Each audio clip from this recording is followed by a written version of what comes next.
السلام عليكم ورحمة الله وبركاته. جرجرتو بريوان بجرات سنينيتشا وروني أبي أمد فايدما جرتني في أكسمس أمدورة فايدما درتني جدو هنتي هدو ولتي اللي تاوان تيفو يرون ما كانوا ويا على السراغاسة هدو أف هاروم سي أكسمس سيستمولي غرغرة أفرتي همتشا جروان تيفو جلقا مروني اتسنتن دفيني أوفيساتيو أبديت أف قد جيجادا warroonni goona simmoon karaa pilaastor keessatti baqaasaa barreessitanii yoo abdeesin gaafate abdeeti godhadha. Akkuma argaa jirtan zayinii yeroo ammaa kana zayinii ofirratti dabalee ofirratti dalagsiisaa jira.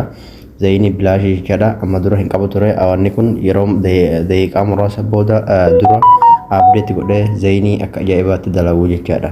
Zayinii akka ajaa'ibaatti dalagu amma ofirratti haaromse waan ta'eefu pilaastor keessa dhaqxanii abdeeti godhuu isin barbaachisaa. Ergasii intarneeta qabaataniitu keessa galan as tuquu isin barbaachisu ifumaaf abdeet of godhaa. Kun akkuma argaa jirtan kana zayinii karaa salphaadhaan bakka akka sirriitti dalagus godhee jira. Akkuma argaa jirtan hindiillee bakka lamaan irratti dabaleera. Akkasumas moobaayilii kabaatiillee warroonni isin dalaguu deddeefa diimaa onnee diimaa qabu haarratti sinif dalagaa jira jechaadha. Zayinillee kafaltii malatti akka ajaa'ibaatti akka dalagu kunoo yeroo ammaa kana amma jalqabaa buuse jechaadha.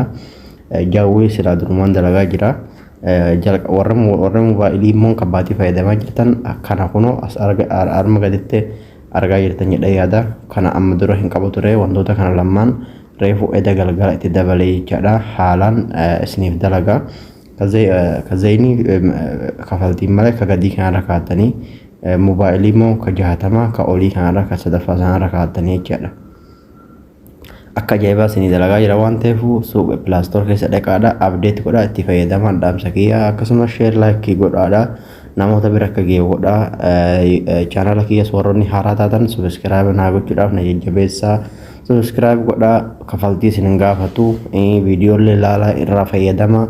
Video kan hojjedhuuf akka ilaaltanii irratti fayyadamtan malee bu'aan anaaf bu'u tokkollee waan hin jirreefu bu'aan anaaf bu'u yoo isin ilaaltanii ittiin fayyadamtanii sheer godhaa. Namoonni itti haajam hedduu jiraachuun mala waan ta'eefu akka nama bira ga'anii namni itti fayyadamu wal fayyaduu aadaa godhannuun dhaamsa kiyya.